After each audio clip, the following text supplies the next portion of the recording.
yellow card and the red card when time is up. And before we begin, I'd like to thank a number of people and entities, so bear with me, please.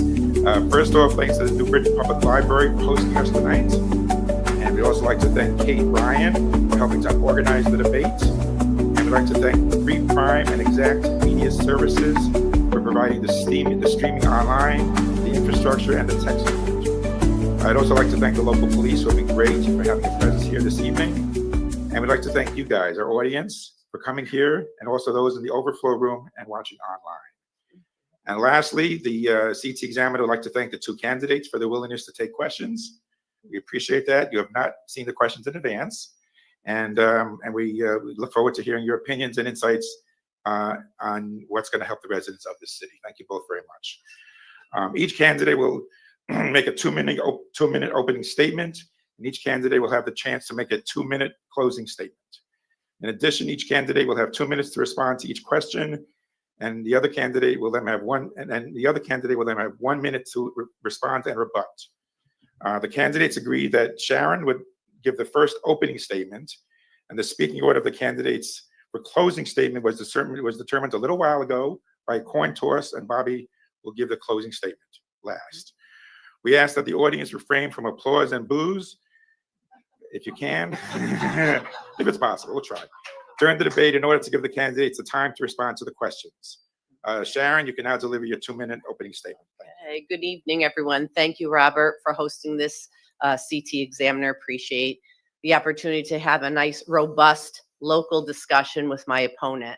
I want to thank my family for being here tonight and for always supporting me in all my endeavors. I am a lifelong New Britain resident. I've spent my entire adulthood in some form of service to the city of New Britain, whether or not it was elected or appointed. I have been dedicated to serving the people of New Britain. I am seeking the office of the mayor because with our stellar mayor no longer running and that vacant position being there, I think the next mayor needs to be able to pick up on day one and take us to the next level. And I feel of the two candidates in this room tonight, I am the only individual standing before you this evening who is ready on day one to take the mantle of leadership, understanding how municipal government works, how the municipal financing works, having current relationships with the people who work in City Hall, and to be able to not miss a beat in moving the city to the next level. So I want to thank you all for being here tonight, and I look forward to having a friendly yet robust discussion with my opponent on local issues, because after all, we're here because we're residents of the city of New Britain. So let's talk about issues that concern New Britain. Thank you. Sure. Thank you, Bobby. Thank you so much. Thank you, Robert Strachey and the New Britain Public Library and CT Examiner for hosting this debate this evening. As many families here in the city of New Britain, my family came here in the 1950s from Puerto Rico and raised their family here, as well as I raised my son here in the city of New Britain. He was born here as well. During this time, I served as a public servant in the city of New Britain all my life. I worked for HRA of New Britain for 35 years as a preschool teacher, 15 years as a social worker.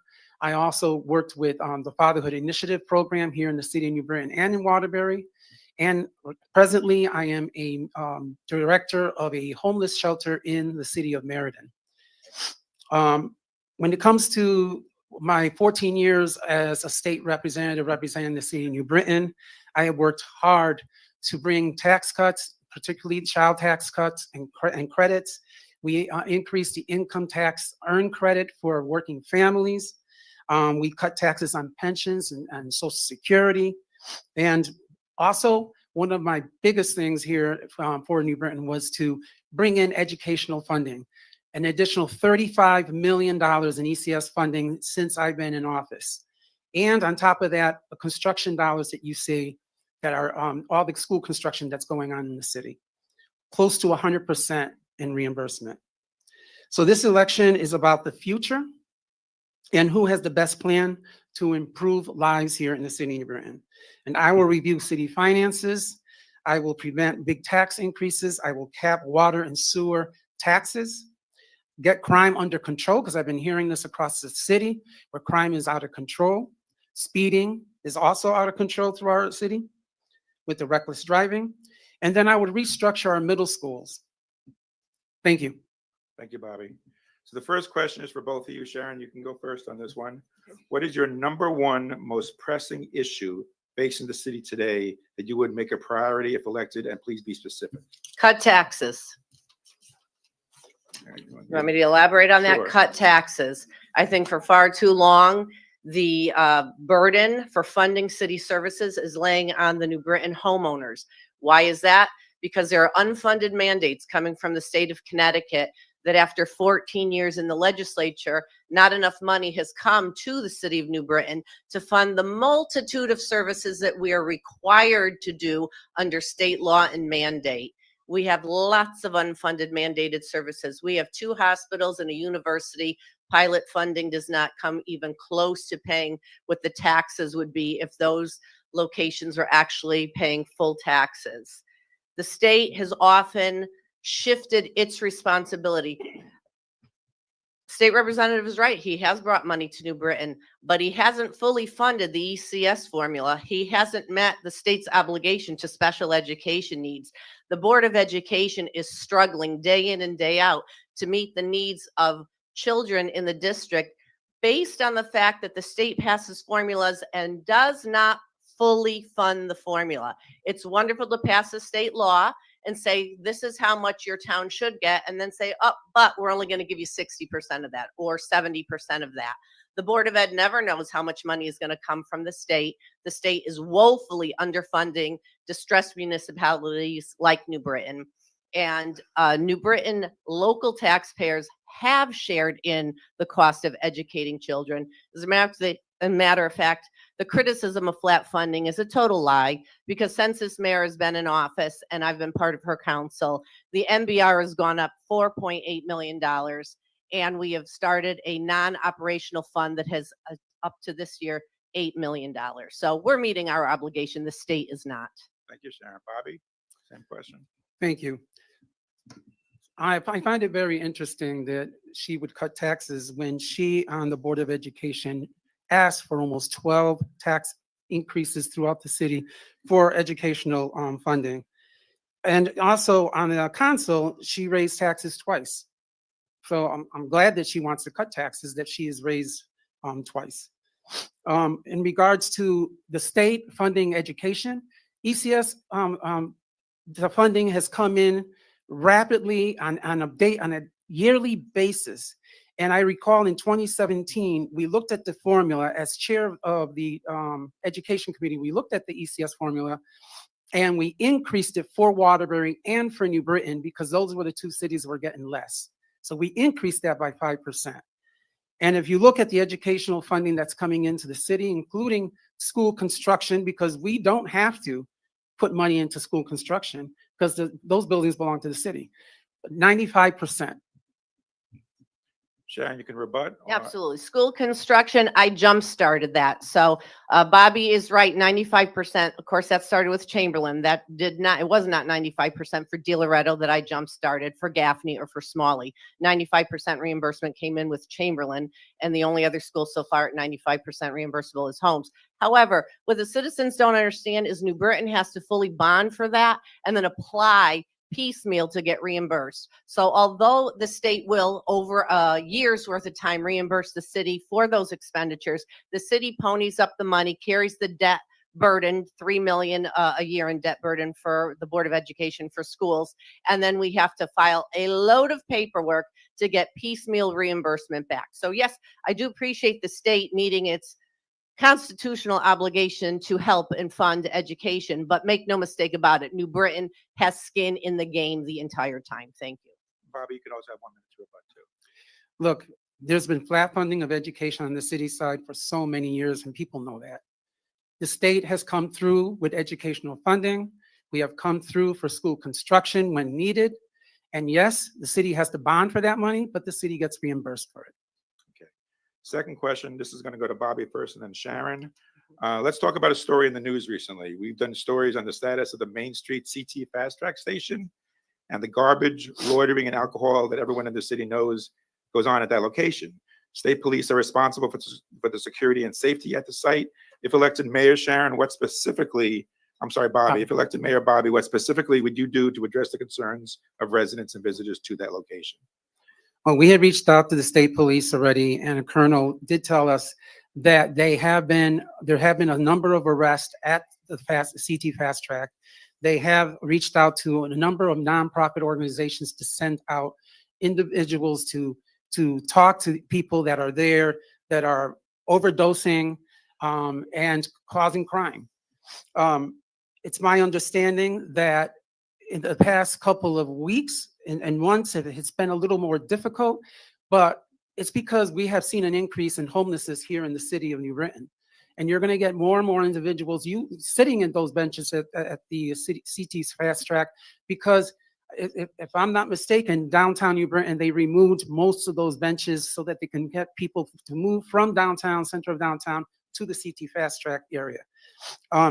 It's a problem. So from day one, I will not be sending letters to the state asking them to help with the CT Fast Track. I will do whatever I can to get our police involved, to get our community nonprofits involved, so that we can remedy the problem that's going on there. This is ridiculous that we constantly point fingers at the state when we embraced, as a city, we embraced that fast track many, many years ago. And it was a Republican administration that embraced that fast track. Okay, thank you, Bobby. Sharon? Oh, absolutely. Until you asked Bobby Sanchez that question tonight, it's been crickets. He hasn't said a word since I raised the issue a month ago. So I'm glad to hear that you have some thoughts on it, Representative Sanchez. But considering the fast track has been here for 10 years and it is the property and authority of the state of Connecticut, yes, I'm pointing fingers at the state of Connecticut because it is their jurisdiction to take care of the fast track. The fast track also abuts a private railroad company that does not allow the city of New Britain to go on to that railroad company. So you would think the state police and the DOT would be very involved in the investment that they made with your vote, by the way, to put the fast track here in New Britain. The fast track is not creating homelessness. People now have the ability to ride that fast track for drug issues and drug sales that are rampant. And the New Britain Police Department has to step up and fill in because the state police are not there the way they're supposed to be there. And yes, I did send emails and letters, and I actually have a date to walk the fast track with the state police. Thank you. Bobby, do you want to rebut? It's very nice that she walked with the police and they did a cleanup the other day. I've done many cleanups in neighborhoods, never pointed to the city or to the mayor and blame them for those cleanups that I did in neighborhoods throughout the city. Look, the bottom line is the city of New Britain also has a responsibility. If crime's going on at the fast track and there is no state police trooper, then the city should intervene. You're not going to let that crime happen. That just makes no sense. Sharon, you have a minute if you want to rebut? Yeah, absolutely. The police don't let crime happen. Again, Representative Sanchez, if elected, thinks he's going to come in and tell the police how to do their job, the trained police officers. They don't let crime happen. We have a wonderful canine, 5 dogs, by the way, division that is often down at the fast track. And our police respond constantly. However, the cameras at the fast track only go to the state police. They don't go to our local police. So our police are a little bit blinded when they go into the fast track to intervene. It would be awfully nice maybe if state representative or the state police would let our local police have access to the camera system at the fast track. Thank you. So another big issue in the news is a vote possibly later this month on a housing bill. As you both know, the bill, which targets affordable housing, among other things, was vetoed in June by this governor. So I have 2 separate questions related to this bill. Sharon, you'll go first here. Okay. The first question is, there was a controversial fair share provision, which calls for the state to assign each town a target number of new affordable housing units with the goal of building 120,000 qualifying affordable housing units across Connecticut within 10 years or face the possible loss of state funding. So Sharon, please be specific on what your views are regarding the fair share component and whether you think that is a viable solution for this city. Thank you. Thank you. That was the Democratic governor who vetoed that housing bill. And the housing bill would not really have an impact on New Britain because we are ahead of the game in affordable housing. Right now, the state of Connecticut requires 10% of all municipalities to have affordable housing. New Britain's at 19% affordable housing, so well above the state mandate. And oh, by the way, there's 169 towns in the state of Connecticut, and only 29 of us meet the 10% threshold of affordable housing. So we're already there, Robert. Thanks for the question. Bobby? That's good to know, and I know that we're already there at 19%. But the fact is, we still have a lot of unhoused individuals in this city, and we have to do something about that. And affordable housing to them is not what we are talking about, the housing units that we have in downtown New Britain. People cannot afford $1,400 a month rents when they're living on a Social Security income or SSI income. We'd have to do more to help these individuals, get them housed so they are not spending time out in the streets and living under bridges. So I was very disappointed because I did vote for that House Bill 5002 and was very disappointed when the governor did veto it. And I'm hoping that we'll go back in special session and vote for this bill. Thank you. Sharon, Sharon, do you want to rebut that? Sure. I'm just going to say that in terms of building affordable housing in New Britain, Berkowitz 2, Cortland Arms, Columbus Commons, 125 Columbus, the Ellis Block, just to name a few, brand new affordable housing, definition by HUD of affordable housing here in the city of New Britain. Oh, and by the way, Mount Pleasant is going under a big review. I'm sure you've seen the big publicity in the newspaper that the state gave some money. But prior to the state giving money for Mount Pleasant, New Britain ponied up $1 million in financing gap. And oh, by the way, the current mayor also negotiated property for swing space. Mount Pleasant's footprint is going to grow significantly for low-income housing. Thank you. And Bobby, you have a minute to rebut if you'd like. That's great that Mount Pleasant, and we did provide $7.5 million recently in bonding for Mount Pleasant because it's important. It's going to rebuild that housing area. The thing is that we're replacing it, but the same people will get to go and live in it. We still have a lot of unhoused individuals in the city of New Britain. It's getting worse. It's because we don't have enough affordable units. And that's the bottom line. Thanks, Bobby. Second part of the question, what, in your view, Bobby, you're first, can the state do to be a better partner when it comes to all forms of housing? I think, and I've been saying this for a while to the Department of Housing, the chairwoman, Sayla. I said to her that we need to put more incentives in, to give more incentives to developers to develop more affordable housing units throughout the state of Connecticut. I think that what they're using as a formula and percentage is not enough, and it needs to increase because you're not going to get developers to come in and build affordable housing units without some type of incentive or help. So this has been talked to with the Department of Housing, and it's going to be part of, I hope, the 5002 bill that we're going to vote on in the next special session. Sharon? Yeah, absolutely. So the commissioner of the Department of Housing loves Mayor Stewart. She's been in our community so many times in ribbon cuttings and groundbreakings with Mayor Stewart regarding affordable housing, neighborhood housing services in Chrysalis at 2 different developments. She was here, the Ellis Street block, the commissioner was here. Boy, this mayor of the city of New Britain currently knows how to work with Democratic leadership at the Capitol to bring money into town for affordable housing. And I will be that exact same type of mayor, working in a bipartisan fashion to bring what we need to New Britain. On the second part of that, I'm going to say regionalization, regionalization, regionalization. New Britain is doing all the heavy lifting. We need some communities outside of New Britain to also provide for affordable housing and low-income housing.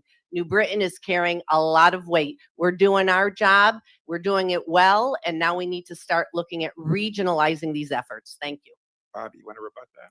It's my understanding that the bill that's coming up in special session will address some of those issues, but we all know that regionalization is something that many other state reps and senators in the past do not like. For some reason, they don't like it. I do, because I think we need to share our resources, but that's how things go. I'm one person out of 151 state reps that are up there. So I can advocate for one thing, but if I don't get the 76 votes with me, we're not going to go anywhere. Sharon, you can rebut too for a minute. Yeah, failure on the state. Okay. Next question, Sharon, you're going to answer this first. The city for the 2025-26 year allocated $128 million to the Board of Ed as a direct appropriation, with an additional $2.6 million held in a non-operating budget line, totaling $130.6 million. This amount is the same as the 24-25 budget, despite the Board of Ed requesting over $142 million. Do you think the Board of Ed should have been flat funded? And what is an adequate total budget amount for the school district? And where is the greatest need for funding within the school district budget, Sharon? First of all, it wasn't flat funding. Your math is just a little off. We just gave another $1 million at the last council meeting to the Board of Education. So in that non-operating, it's actually $3.6 million. And so I would say not flat funded. I would also say, when you look at what it costs to run a school, the 2 SROs in the high school we pay for off budget. We pay for all the crossing guards to help our students get to school safely. That's over $600,000. The high school offers a security academy there, and our police, fire, and EMS do the curriculum and the instruction free of charge. The Board of Ed does not pay for that. All the on-site after-school programming for our youth is provided through the City of New Britain's Park and Recreation Department. The New Britain Public Schools does not pay for that. There are a myriad of in-kind services that are constantly being funneled because we love and support our children. It is a false narrative of the opposition to say that the schools have been flat funded. And also, during the budget discussion, I pointed out to the superintendent how over 40 positions were held vacant for a year. So when you're asking for additional money, and which would have required us to raise taxes, you need to explain why you carried 40 vacancies in your budget, fully funded for a year. Thanks, Sharon. Bobby? Well, with that budget, I believe 8.6 million came from the state of Connecticut. That was an increase in ECS funding. And like I stated before, we've been increasing the ECS funding year after year after year. It might not be up to where the standards that the city wants, but for flat funding at the city side has also hurt a lot our school system. And we can't just throw money at everything as well. Accountability is key. And I can't understand why the past 12 years, maybe even longer than that, our school system still is at the basement. 168 out of 169 towns, we're at 168. Why are we still there? Where's the accountability? As mayor, I will work with the superintendent and I will hold them accountable. Sharon, do you want to rebut? I think our educators are working very hard to try and raise the bar for our kids. And our kids come to school with a myriad of issues from homelessness to single parent households, to socioeconomic disadvantages, to grandparents, to poor attendance, to also being very transient. I don't know what the magic bullet answer is to this. I just know that we all need to work together and try to solve the problem. But it starts with saying to our teachers and our paras, we believe in you, we trust you, and we want to help you and empower you to do the best you can while you're in the classroom. It all comes down to classroom instruction, and that's where we have to focus our attention. Thanks, Sharon. Bobby, you rebut if you want. I too believe that the teachers are doing their best and that the paras are doing a great job. They have seen multiple cuts almost every year, and especially with paras, which can assist in a classroom. But also I've been hearing from certain paras where paras are being moved from a classroom with special ed children to, taking care of a child in a preschool classroom. And these paras have said to me, why am I being moved around? They have talked to the superintendent, they have talked to the Board of Ed, and they're still in discussion about why this is happening. But they feel that they're not getting enough attention. And let me also point out that along with the 8.6 million that we provided at the state level for ECS, we also provided an additional $2 million for special education, which is something that we have been fighting for at the state many, many, many years. We finally got the governor to agree, and the House of Representatives and the Senate. Thank you, Bobby. Next question goes to Bobby and then Sharon. In recent years, a number of blighted buildings in the city have been demolished, and in many cases, to make way for new housing and businesses. These include the property at 238 North Street, the former Berkowitz building on Main Street. Has the city done enough to address the blight concerns And what are you hearing from residents and business owners regarding blighted properties and eyesores, and what else can be done to address those concerns? Bobby? What I've been hearing from people is that too much emphasis has been put down into downtown New Britain. Downtown New Britain looks really nice. It really does. Our parks look beautiful. That's something that we can't get away from. We got to continue that progress. But what I've been hearing is that our neighborhoods are lacking the resources. Many people have complained that they've been ignored, particularly one section in town on Allen Street, where people have been arguing for years. If I'm not mistaken, it's 28 to 30 years they've been waiting for that flooding issue to be resolved. And the city has held back on fixing that issue. Well, you know, when it comes to affordable housing, I think it's very important that we have affordable housing, and we need to take care of the blight situation. We have been doing that, and we'll continue to do with the progress here in the city of New Britain. I will continue with the progress here in the city of New Britain. Thanks, Bobby. Sharon? Sure. He said a lot of things. Most of it didn't answer the blight question, but there is a blight task force in the city of New Britain run by the director of the health department, and they are very proactive. But most of the time, if you see blight in your neighborhood, you need to call it in. I just had Michael Knight-Zayas call in a blight issue last week. I had it taken care of in 48 hours. You call us, you let us know that there's an issue, and we can work with the health department to take care of it. Our eyes and ears aren't everywhere. We depend on the citizens of New Britain to be eyes and ears for us. If you have an issue in your neighborhood that needs to be taken care of, you call the mayor's office, you call one of your council members. I have taken care of several blight issues. And then afterwards, I say to people, make sure you follow up. Let me know, did this happen? I follow up with the health department. Our health department is very proactive in blight, and blight is an issue, but we need the help of our citizens to let us know which neighborhoods and what is exactly is happening so that we could tackle it. Bobby, do you want to rebut for a minute? No, I totally agree. We need the help of our citizens here in the city of New Britain in order to combat the blight problem that we have, if we have, in the city of New Britain. Again, I'm going back to affordable housing. We need more units of affordable housing in order to help our unhoused citizens of New Britain. That's going to be an issue throughout this year. And as mayor, I'm going to deal with that issue. Sharon, you have a minute to rebut if you'd like to. Sure. The current administration, which I am a part of, sitting on the city council, has dealt with affordable housing. We have literally added hundreds of new units. So it has not been going unanswered.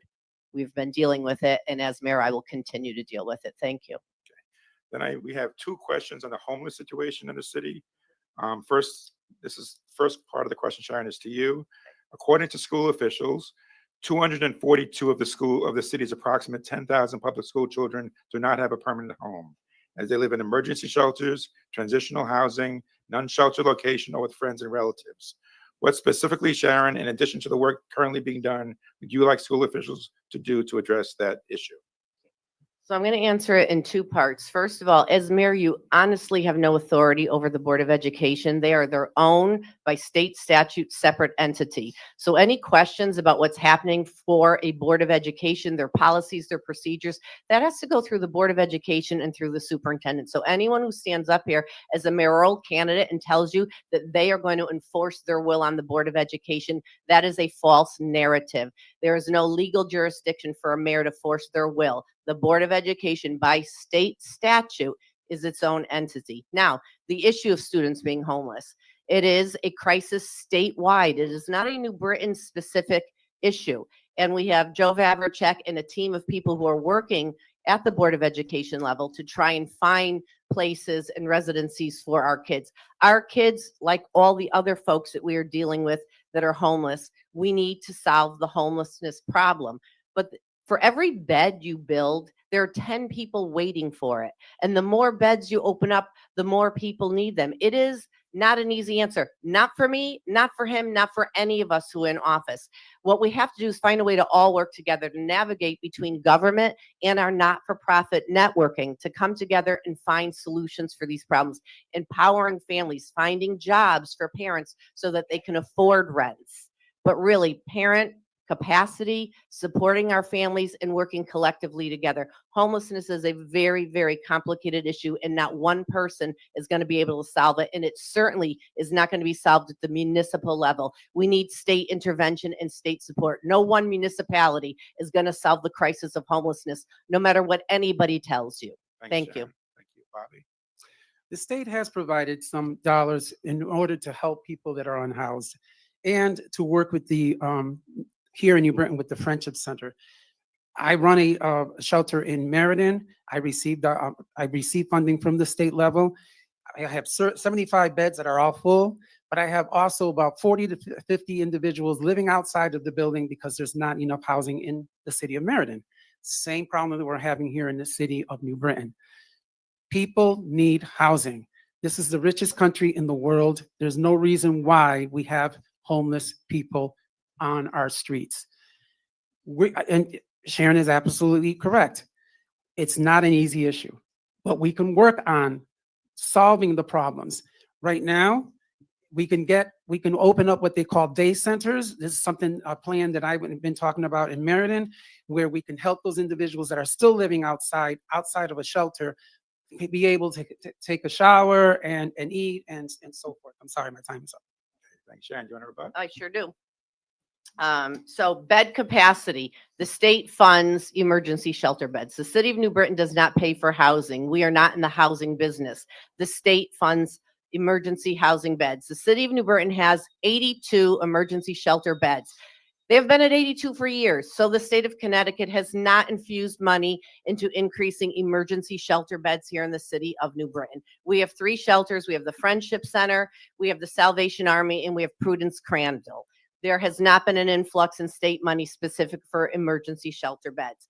The city of New Britain does, however, support providers of emergency shelter beds through our CDBG program. Although we don't fund increasing beds, we fund maintenance of facilities so that they're able to have better facilities. But the bed capacity is definitely at the state level. And yeah, that's also just to say drugs and alcohol abuse and mental health issues significantly impact our ability to help homeless people. Thanks, Sharon. Bobby, you have a minute to rebut if you'd like. What I've been hearing here in the city of New Britain, when it comes to the winter warming centers, there's just not enough. And the city has not helped with warming centers. Many cities don't help with warming centers. And over in Meriden, what I have done is worked with the city to provide additional funding for warming center. And we do have a warming center with 35 beds coming up in the winter. We need to do more about getting these individuals off the streets during the cold months. It's ridiculous that we've had numerous individuals die here in New Britain while they're homeless, without a place to go, without a place to eat. It's wrong. This is something that's very, very wrong, and we need to do more. If the state doesn't want to step in, then the city should step in. We need to do more. These are human beings. Thanks, Bobby. Second part of the question related to the homeless. Bobby, you go first. In a recent story on the homeless, you both told me the same thing, that the city can't deal with the homeless problem on its own and that the state needs to be a big player in finding solutions. So what is the number one thing, Bobby, you'd like to see the state do, and please be specific, to help the city, to help address the city's homeless situation? I like to see the state provide more dollars so that we can provide more beds here in the city of New Britain, and it could be done. And this is something that's being negotiated right now with 5002, which I hope that we come out in special session to pass. This is a discussion that I've had myself with the governor. I told him that we need more dollars for housing individuals that are homeless. He agreed. It's under negotiations, of course, because we're talking about millions and millions and millions more that would be added to the 5002 bill. But more is needed. And as mayor, I will be up there talking with the governor, talking with leadership, trying to get those resources back into the city so that we can help the unhoused, and also negotiating a percentage of how we can get more developers to build more housing units, affordable housing units, and get an incentive from the state of Connecticut to do so. Thanks, Bobby. Sharon? Sure. First, I just want to say, since so much of this rests on state funding, wouldn't it be better for Representative Sanchez to stay in the state legislature and advocate from that point of view to get state money for the city of New Britain? I would imagine that our state delegation should have more leverage in that area than any mayor would. More beds? Absolutely, we could have more beds. We're never going to have as many beds as we would need for the amount of people that are homeless. Again, I say regionalization. I don't think everyone understands the bureaucracy around the homeless. You have the Department of Housing, who filters money to an entity called Journey Home, who then filters money to 7 entities called the CAN. We're all assigned different regions within the CAN, and then you have to hope that your region gets some money from the CAN. So you are 4 levels down before the money hits the agency or the town that's actually going to get the money to the people. So the state bureaucracy is a problem getting money to homeless people. And Bobby, you could rebut for a minute if you like. As I stated before, we are working on getting additional funding for housing. We are working on getting additional funding for the unhoused. Absolutely right. The state needs to do more. Something that I've been advocating for years and years and years, but I'm only one person. If no one else is going to agree with it, we're not going to get the funding. This is the bureaucracy that we fight up there at the state capitol. But as mayor, I will be up there at the capitol negotiating and talking with individuals in power that we can bring the additional money into the city of New Britain. That's what I'll do.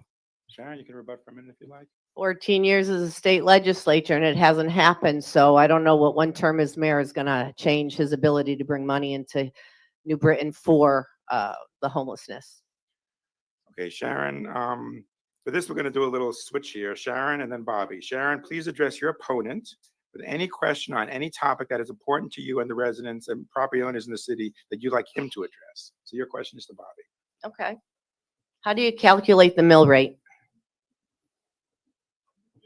How do I calculate the mill rate? Yes, we're talking about taxes. I'm running on cutting taxes. You say you're going to cut taxes. How do you calculate the mill rate? Well, look, we have to look at the budget first.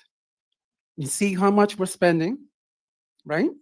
Once we've looked at this budget, we can do our calculations of what's good, what should be good in that budget and what should not be in that budget. There's been a lot of waste as well, and we need to deal with that. Calculating the mill rate, well, it's simple math. It is. So can you lay that simple math out for us? I don't know. Maybe you can help me with this. Oh, I could help you with it, but it's my turn to ask you a question. So obviously you don't know how to calculate the mill rate. I will learn. Okay. Okay, Bobby, similarly, you can ask Sharon anything you'd like to ask her. So, Sharon, for so long, you were a progressive Democrat for many, many, many years. You ran as a progressive Democrat on the board as a board of education president. You were on the council as a progressive Democrat. And then just before the election in 2024, you switched over to the Republican Party.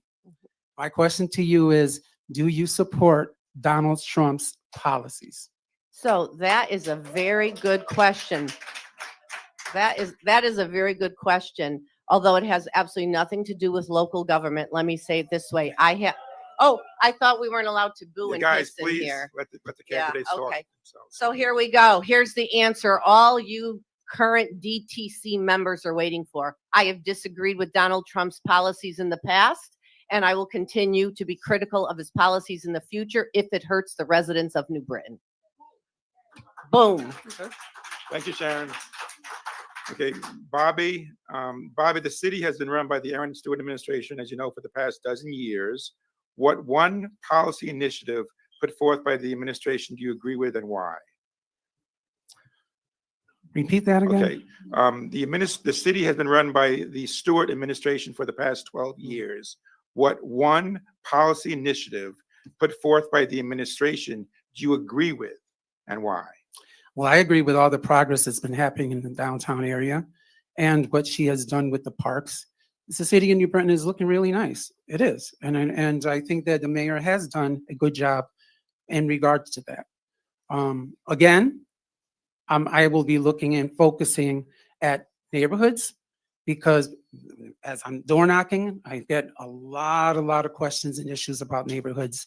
and what's going on and how they feel neglected. But I do agree that the mayor has done a wonderful job when it comes to the progress that's happened in rebuilding downtown New Britain and the parks. Thank you, Bobby. And Sharon, similarly to you, what one policy initiative put forth by this administration do you disagree with and why?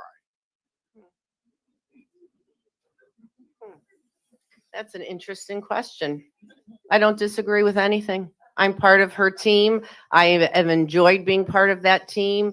I have really admired her tenacity and her boldness and the way she's tackled the mess that she inherited from the previous Democratic mayor in the city. She walked into an administration where the city was almost bankrupt and had to do what she had to do financially to get us back in the black. By the way, whoever becomes mayor is inheriting a city with an A bond rating, a great rainy day and surplus fund, and actually no chances of even needing to raise any taxes because of the boldness of the mayor that we currently have. So like her or not like her, she made tough choices that the mayor that preceded her was unable to make.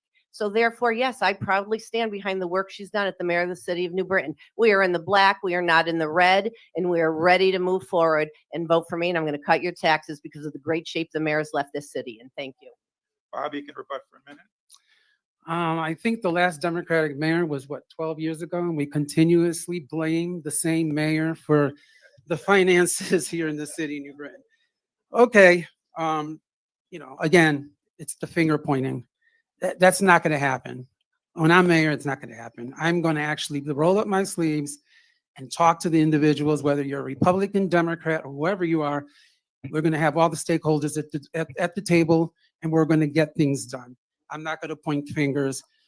12 years of blaming the same person. Thank you.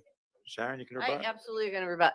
So Bobby opened up this going down memory lane when he talked about funding education and when he brought up Allen Street. Allen Street, you said, has been neglected for 30 years. Do you know that Lucian Pavlak and Tim O'Brien were mayors during the 30 years that you claim Allen Street was neglected? So you can't have it both ways. Either we could take a walk down memory lane or we don't. It took this mayor about 10 years to get out of the mess. I'm not going to stop saying where the mess came from because it came from your side of the aisle. I forget. I'm sorry. Bobby, did you rebut on this? Are we all set? My bad. I'm sorry. Again, pointing fingers. That's all they do. It's just point fingers. I mean, get the work done. Hold people accountable. Get the work done. Let's go ahead, Sharon. Okay, we did get the work done. And now you're pointing fingers, talking about tax increases. The only reason there was a few tax increases was because the mess that was inherited. You pointed a finger and I'm responding to the rationale behind that. What's good for one is good for the other. You raised taxes twice. Okay. You did at the state level how many times? Okay. Nope. Next question. All right. Civility in city government. That's an interesting question. In recent months, there have been a few incidents, I think we know what they were, of what could be referred to as uncivil moments in city politics. This question is to you, Sharon. What can we do? What can you do, if elected, to lower the tone in city government, and how will you work across the aisle with members of the opposite party to do that? I think what happens is caucuses get into city government and whoever gets the majority thinks, okay, we're in the majority, so we don't have to work with the minority party. So I think communicating and understanding that whoever is in the majority, you still have to work across party lines. And I'm saying this to whoever, whether the Democratic is in the majority or the Republicans are in the majority. It doesn't matter if you have the one or the two vote advantage. The way to keep ongoing communication is to talk to each other, talk about issues, not come up and blindside one caucus because at the last minute or the minute before you step on the council floor, you're getting substitute language for something. It really would be all about communication. Bobby? So, as I've been up there at the state capitol for 14 years and working on the education committee, I have been very fortunate to work hand in hand with my Republican minority leader on the committee. We were able to pass all our bills out of the education committee through consent, which means we got bipartisan support across the board. And we did that about 95% of the time, every year that I was chair of the education committee. I sit down and I listen. I sat down with the Republicans, listened to their plan. We also got together and negotiated bills that they weren't in favor of, and we were able to pass those bills with consent. So I can work with the other side in a bipartisan way. I have demonstrated it, and I will continue to do it. Sharon, you can rebut for a minute if you like. I would just say, right now, I'm on a team of mixed diversity in terms of political affiliation, from Democrats, Republicans, independents, unaffiliates. That's the way we run, even though the other side hates it. We say that. We're called the Rudd Caucus because we're in a variety of different political affiliations, but we all row in the same direction. We come, we talk, we discuss issues, and we move forward. So I think that in and of itself, the way we run is bipartisan. But also, I'm going to just tell you, back in the day when I was on the city council, I was always working with Joe Shalinga, Paul Carver, Linda Blogosowski, God rest her soul. So I have a long track record of working with people from all different political backgrounds. Thank you. And Bobby, you can rebut for a minute if you like. Well, what I've been seeing in the past couple of years is that, yeah, you do have the Rudd Caucus, but how many times has that Rudd Caucus not agreed with the mayor? I mean, I can't think of any time.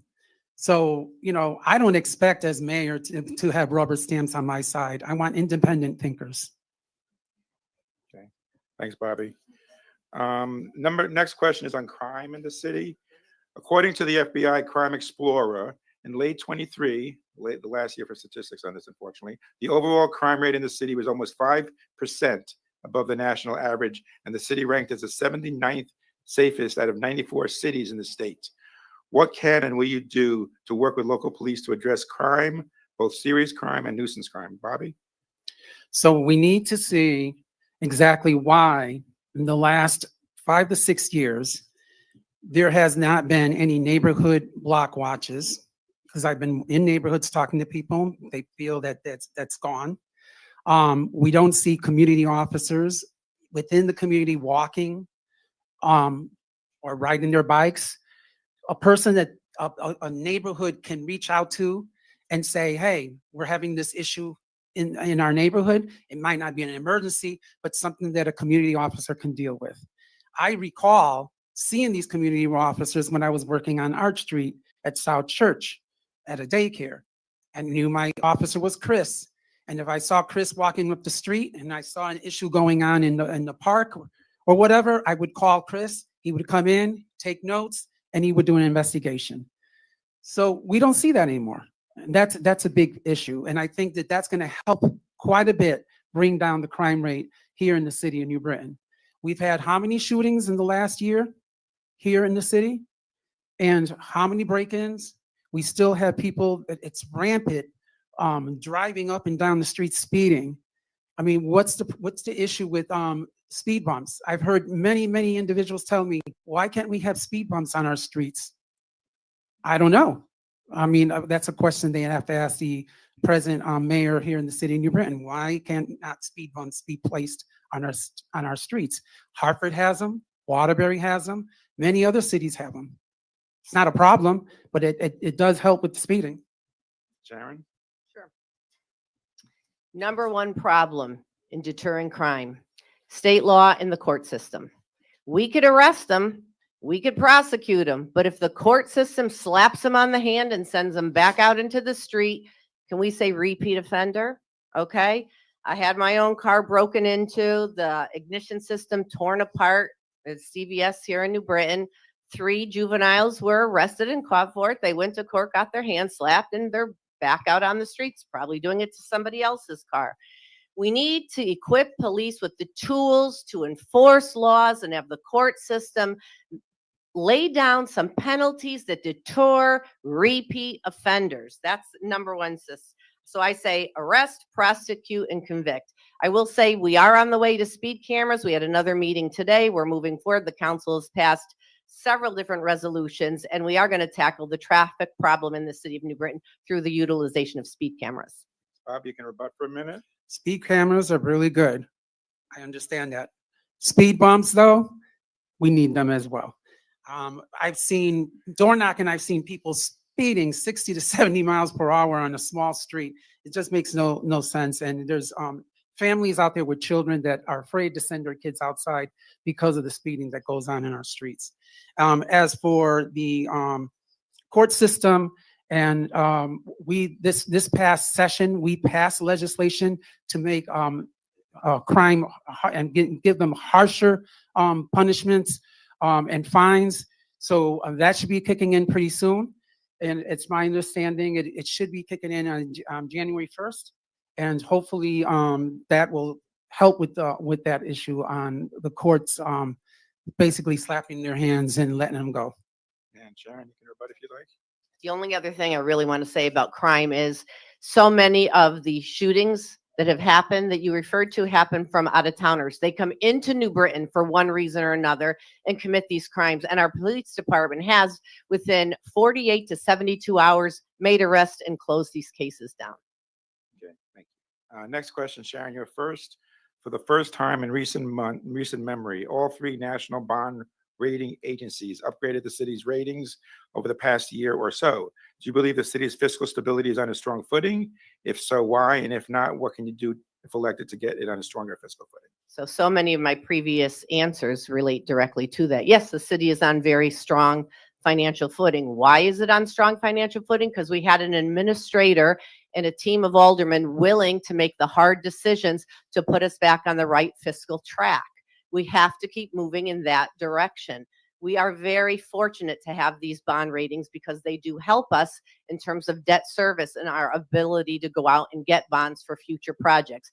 But why are we in this strong financial position? I'm going to say it again. It's because the leadership that it currently exists, the mayor and her team that doesn't disagree with her on these financial situations, have put the city in the black, and it's a credit to us that we are at an A rating. Bobby? Oh, I think it's great that we're an A rating when it comes to bonding.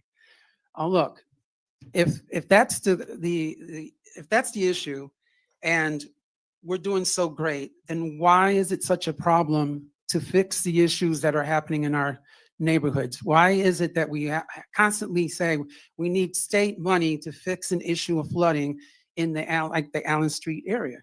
I mean, it's $13 million, right? Okay, so if we have a good standing, we should be able to bond for those $13 million and fix the problem. Why does it have to wait for 30 years? I don't understand. And you did mention that, you mentioned DeFranco and Lucian Public, absolutely. But guess what? 20 years under a Republican administration and still nothing was done. Sharon? I didn't mention DeFranco, but thank you for doing that. This is Allen Street. He brought up Allen Street. $6 million have been put aside by the city council for the Allen Street project. I'm going to remind, because I do see Dave DeFranco in the audience, there was a bunch of state legislators, myself, Alderman Smedley, took a walk on Allen Street. I say this at every single meeting because Frank Chase comes to it. And the state said to us, if you could get 1/3 of the funding of that project, we can most likely come up with the other 2/3. We came up with our third, and the state gave us, oh, wait a minute. We came up with $6 million. The state just bragged about giving us $2 million. So it seems like it was reversed when they said to us, you, New Britain, come up with 1/3 and we'll give you 2/3. Well, our $6 million up against their $2 million, we still fall flat on that to the state. Bobby, you have a minute to rebut. Again, the state never made any promises. The state representatives that were present, Napoli and Piscopo, both said you need to come up with about 30% in order for us to see if we can provide you additional bonding dollars. So come on, again, it is a city issue. Why is it they're pointing fingers again at the state and asking the state to cover for that? Enough is enough. 30 years of waiting, we cannot wait any longer. I become mayor, we're going to take care of that problem. Right, Bobby, next question is for you. You have personally told me in several interviews, and you kind of repeated it here, that you believe the current city administration's view of development should be more focused on one that's citywide and not downtown centric, in your words. What would you do if elected to address developments in the city's neighborhoods? Well, what people have been complaining in the city neighborhoods is that They look at their sidewalks, and numerous people have pointed out to me, look at my sidewalk, it's falling apart. I call the city tells me that I would have to replace it on my own dime. They pay taxes. I don't understand why the city cannot replace those sidewalks. Now, it's my understanding there is funding set aside on a yearly basis for infrastructure. Great. But where is this money going? And where is the concentration? Is it just downtown New Britain? Because I'm hearing it from outside neighborhoods that they're feeling neglected. They have potholes in their streets, sidewalks that are falling apart, and they are saying, we pay taxes. In fact, 2 years ago, my taxes went up. If they went up, why can't the city replace those sidewalks? Sharon, you want to rebut? Sure.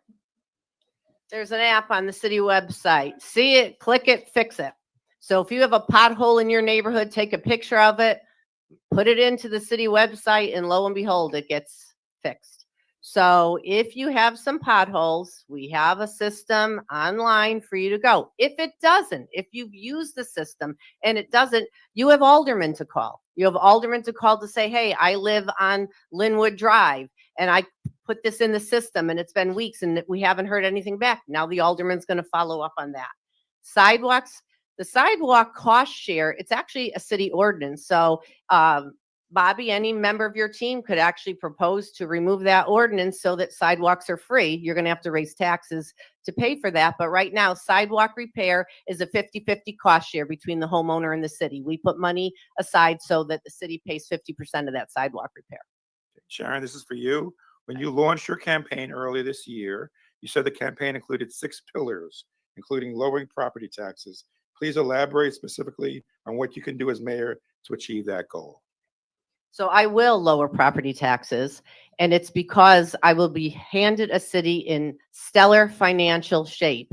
There are several bills that we pay under debt service that are retiring in the budget we just passed. So that frees up money from debt service that could go towards lowering taxes, along with we have a tax stabilization fund that we just added $2+ million to. So when I look out to the audience and I say I could lower your taxes, it's because I understand city financing and I can lower your taxes. Bobby, you want to rebut? Look, when I become mayor, we're going to put a cap on taxes. We cannot continue with taxes going up. They have gone up, and she's voted twice to increase taxes. That's the truth. So now you want to cut taxes that you have increased. I just don't get this. But hey, that's great. It's a great formula. Let's if that's how you do it, I'm going to do it differently. I'm going to look at our finances, and I'm going to have to make some really big decisions, right? There's going to be some things that we're going to have to move around, and we'll move around. But the bottom line is taxes will not increase. We cannot afford more tax increases here in the city of New Britain. We just can't do it. I took a $3,000 hit 2 years ago on my property. We can't do it. And then you wonder why so many people are unhoused. Sharon, this question is for you. Don't I get a rebuttal? Go ahead. Yeah. Sorry. 1 minute. Okay. Yeah, absolutely. So the state of Connecticut, in its wisdom, put a cap on car taxes, and they were supposed to pay the municipality the difference between property taxes and car taxes. And guess what? They haven't fulfilled that promise. Another unfunded mandate in taxes. So you did cap taxes. You just didn't pay the city for the difference in what we lost. Okay, Sharon, this question's for you, and then Bobby answered the same question. ICE officials have held raids in numerous communities in this state. What is your view on those raids? Do you think city leaders should be notified prior to any raids? And what kind of cooperation would you give the federal government if they ask for it? Sharon? That was me first? Yes. Okay. So there are laws on what can and can't be done. And as the city of New Britain, we follow those laws. The Board of Education actually has a very clear policy for what happens if ICE shows up at the schools that are implemented, and an administrator is contacted immediately, and ICE needs a bench warrant to have access to the schools. They cannot just come up. There's 2 different kinds of warrants, and forgive me, I forgot the name of the other one. It might be just generated from within the department, but unless they have a warrant from a judge, they will have no access whatsoever to the schools. But I know the schools have to call an administrator.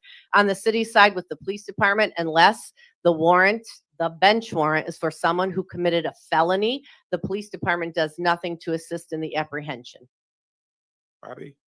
I think that's great that the police does nothing to apprehend these individuals if there's not a warrant. The problem is that we are living in some really tough times here in the United States. We have immigrants that are being arrested, not just because they committed a crime, but because they look Hispanic. And that's the bottom line. I have seen this. I have seen Puerto Ricans who are the national citizens of the United States be arrested. Yeah, they were let go because they found out afterwards that they were citizens of the United States. The system is so broken. ICE is so broken. What's happening is a devastation of what's going on here in this country. And our school systems are seeing low attendance rates because many of these immigrant families are keeping their children home of fear. It's wrong. We shouldn't have to live in a society of fear. Sharon, do you want to rebut? I wouldn't rebut. I would agree with that. It's a travesty for children to live in fear. We'll do 3 more questions. First, this one is to Bobby. Please, Bobby, please tell us one out-of-the-box idea, proposal, or initiative that you'd like to tackle if you became mayor. One unique out-of-the-box idea that Bobby would propose. One of the ideas that I like to propose is what they call day centers. So I want to have a day center. We have something similar to that here in the city of New Britain, the Hope Center on Arch Street, but it's not open for a long period of time. A day center would be open from in the morning from 6 a.m. and would close around 9 or 10 p.m. It would have to be a collaboration between state and city in order to get people in there, social workers, and probably visiting nurse, or having a collaboration with the community health center here in the city of New Britain to provide unhoused individuals that are out there in the central park of downtown New Britain or at the CT Fast Track, that will have a place that they can go to. And it will provide, it's like a daycare. They will have a place that they can go to. They're not in downtown New Britain. They're not at the CT Fast Track. And if we find people in those areas, we can always refer them to go back to this day center and keep individuals there where they will feel safe, where they can hang out outside, or they can get a cup of coffee, or they can wash their clothes, or they can take a shower. That's what we need. We don't have that right now. Sharon, one out-of-the-box idea for you. That sounds like the Hope Center. Unfortunately, the Hope Center isn't open 24/7, which I wish it would be, because that does sound like something the Hope Center is responsible for doing. I would like to see internship programs. I would like to see more programs for high school students, like bringing interns into City Hall. The high school's done a great job, and I was on the Board of Education at the time they initiated the Health Academy, and then all these other academies sprung from that. And it gives our high school kids opportunities to earn certificates and accreditations moving forward. And I would like to open that up into City Hall so that young people get an opportunity to see what jobs are like in the police department, in the fire department, in the mayor's office, in the planning office, so that they have career exposure to various careers, so that they would have ideas then on what they might like to do post high school. I would like to see that happen. Thanks, Sharon. All right, 2 more questions. Sharon mentioned the youth, the city's youth. What programs and or initiatives can the city roll out and or expand on to keep the city's youth occupied and engaged after school and during the summer months? And then Bobby, the same question for you. Well, it's an interesting question because we do so much already. And it's funny because I answered the previous question with something like that. Our Parks and Rec do a lot after school in our schools. So there's a lot going on there. We also have a fantastic not-for-profit network, OIC, HRA. There's a huge network out there that works with our youth. In City Hall, we also have the Youth Leadership Council and the Youth Prevention Council. So we have a lot of action going on right now in the city of New Britain geared toward youth. I would like to hear from parents or from the youth themselves on what they would like to see. I mean, we have PAL, we have the Junior Canes, we have a variety of activities for our youth already to engage in throughout the city of New Britain. So I'm very proud of what we already offer. If there's more to be done, I'd like to hear from the young people themselves on what they would like to see in our parks. Every park has a unique flavor to it, from skateboarding to basketball to handball to softball and baseball. We have a lot to offer kids in New Britain. So yeah, I would want to hear from the youth themselves, or encourage them to go to a Park and Rec Commission meeting and talk about what they might like to see in terms of programming. Bobby, same question for you. I'm glad you brought that question up, because as a state rep, we have provided the city of New Britain nonprofits thousands and thousands of dollars for youth violence prevention grants. We provide money to PALS, to the Junior Canes, to Pathway Senderos, to OIC. We provide money to HRA, all these groups to keep children off the street in the evening hours and to keep them preoccupied. This year, we actually saw an increase. It was $300,000 that we were providing the city of New Britain. This year, we're up to $600,000. We also helped with the Boys and Girls Club camp out in Burlington, Connecticut, where we provided them $2.8 million in bonding so that they can bring the camp back to life. And it's being used, which is something that's really good that we need for our youth. Yeah, providing more dollars for our youth programs is very important. You want to rebut that, Sharon? I think this is something he and I agree on. Okay, great. Last question, and nothing to do with politics. So for both of you, Bobby, you're first. What book, other than the Bible, had the biggest positive impact on you, and why? Oh, gosh. Other than the Bible? Yes, because everyone's going to say the Bible. You're killing me here, but it is the Bible. I look, as a preschool teacher, I can tell you this: the book that really helps me with kids and get them really activated and motivated is The Hungry Little Caterpillar. Okay, there you go. Okay. Why not? So yeah, I like that book. Sharon? So I can't say the Bible, but I'm going to say a book that relates to your faith, The Shack. The Shack was a book that really made you think and question your belief system, your belief in the power above, and how to heal. So I would say The Shack. Thank you, guys. Okay, closing statements. Bobby won the coin toss. So Sharon, you go first. So I think this has been a very robust debate. We have things that we agree on and things that we're vastly different on. I just ask you all to think about how we answered the questions, how we presented ourselves, what our background is. Mine is in local government, and my opponent's is in state government. And if there's anything that was left unsaid, some question that you have about either one of us, we both have websites. So I would encourage you to go to the website to look us up even further. But I do want to tell you, I'm very proud to be a candidate for mayor. I'm very honored to live in this city. Win or lose, I will always be a New Britain person. I'm not going anywhere, and I will continue to serve my community in any capacity that the residents would like to have me serve you. I love you all, whether you are for me or whether you're not for me, whether you have questions about anything, it's okay. This is what America is all about, to have civil discourse, to be able to agree to disagree with each other, to be able to debate really passionately, and still at the end of the day walk away as friends. I intend on shaking his hand and wishing him luck, although I really hope I win. But I plan on saying to Bobby, listen, we're not enemies. We're just opponents. Thank you. Thank you. Thank you.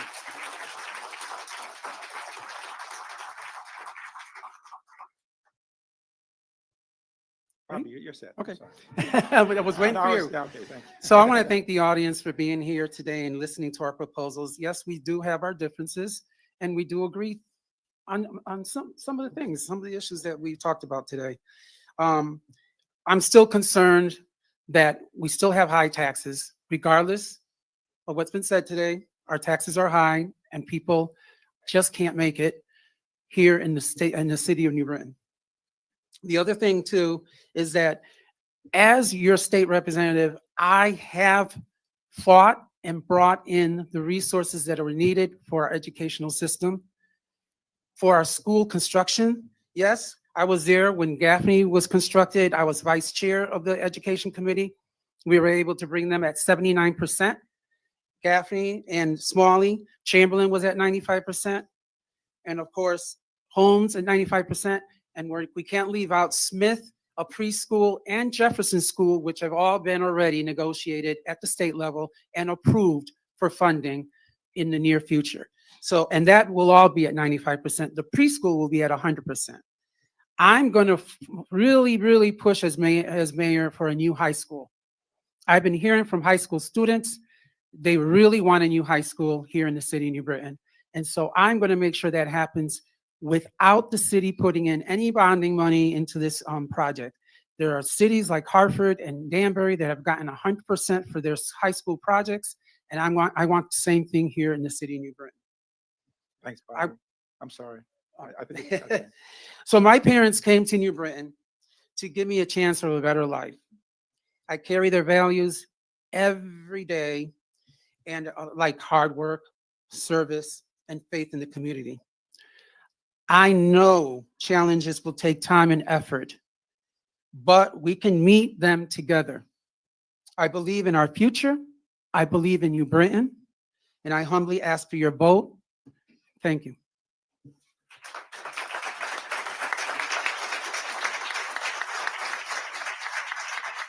Thanks to both of you. I really appreciate it. Thanks to you guys for coming out here today to watch this. It was very informative, and thank you for both of you again for your time and telling us what your positions are on the issues. Thank you.